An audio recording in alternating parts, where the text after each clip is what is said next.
ಮಾತುಗಳನ್ನು ನೀವು ಕೇಳಿಸಿಕೊಂಡು ತಪ್ಪುಗಳಿದ್ದರೆ ಮನ್ನಿಸಿ.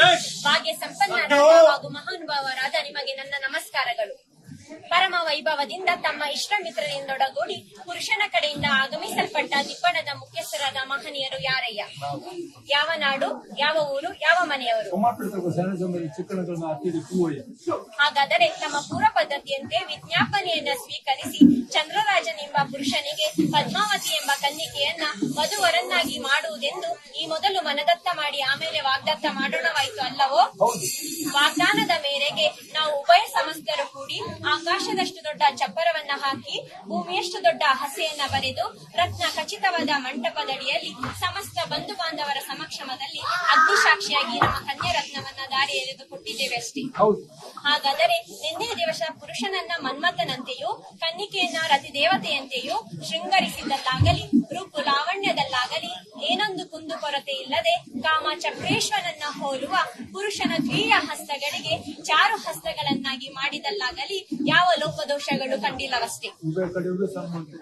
ಹಾಗಾದರೆ ನಮ್ಮ ಮುದ್ದು ಬಾಲಕಿಯನ್ನ ನಿಮ್ಮ ಸ್ವಾಧೀನಕ್ಕೆ ಒಪ್ಪಿಸಿಕೊಡುತ್ತೇವೆ. ಹಾಗೆ ಒಪ್ಪಿಸಿಕೊಡುವಾಗ ಬಾಲಕಿಗೆ 12-24 ವರಗಳನ್ನ, ಉಡಲು ವಸ್ತ್ರವನ್ನ, ತೊಡಲು ಚಿನ್ನಾಭರಣಗಳನ್ನ, ಊಟ ಮಾಡಲು ಬೆಳ್ಳಿ ಬಟ್ಟಲನ್ನ, ಕರೆದುಣ್ಣಲು ಗೋವಿನ ಹಿಂಡನ್ನ ಬಳುವಳಿಯಾಗಿ ಕೊಟ್ಟಿರುತ್ತೇವೆ.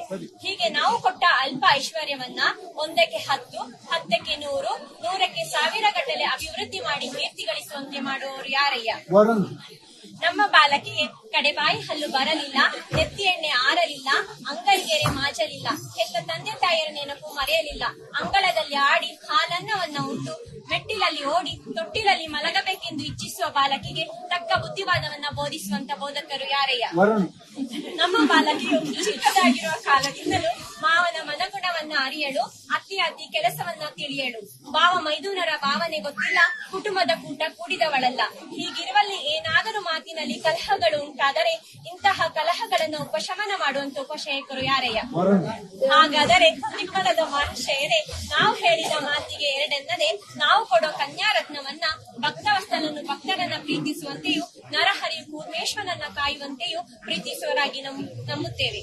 ಇನ್ನು ಮುಂದೆ ಈ ನವ ದಂಪತಿಗಳನ್ನ ಭಕ್ತವಸ್ತಲನು ನಾಭಿ ಕಮಲದಲ್ಲಿ ಬ್ರಹ್ಮನಿಗೆ ಸ್ಥಾನವಿತ್ತವನಾದ ಅಕ್ಷರ ಶಯನ ಶ್ರೀಮನ್ನಾರಾಯಣನೇ ಕಾಪಾಡಲೆಂದು ನಾವೆಲ್ಲರೂ ವಂದಿಸೋಣ.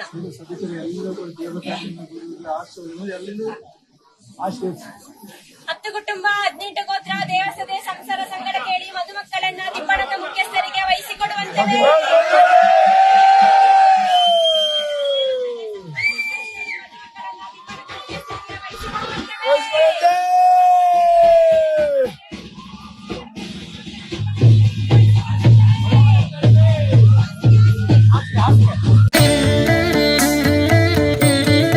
ಶುಭ ಕಾರ್ಯಕ್ರಮಗಳಿರಲಿ ಅಥವಾ ದೈನಂದಿನ ಪೂಜೆಯೇ ಇರಲಿ,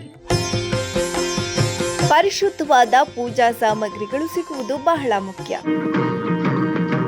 ಅಂತಹ ಪೂಜಾ ಸಾಮಗ್ರಿಗಳ ಭಂಡಾರವೇ ಶ್ರೀ ರಾಘವೇಂದ್ರ ಪೂಜಾ ಭಂಡಾರ. ಶ್ರೀ ರಾಘವೇಂದ್ರ ಪೂಜಾ ಭಂಡಾರ, ನಮ್ಮಲ್ಲಿ ಎಲ್ಲಾ ತರಹದ ಪೂಜಾ ಸಾಮಗ್ರಿಗಳು ಲಭ್ಯವಿದೆ.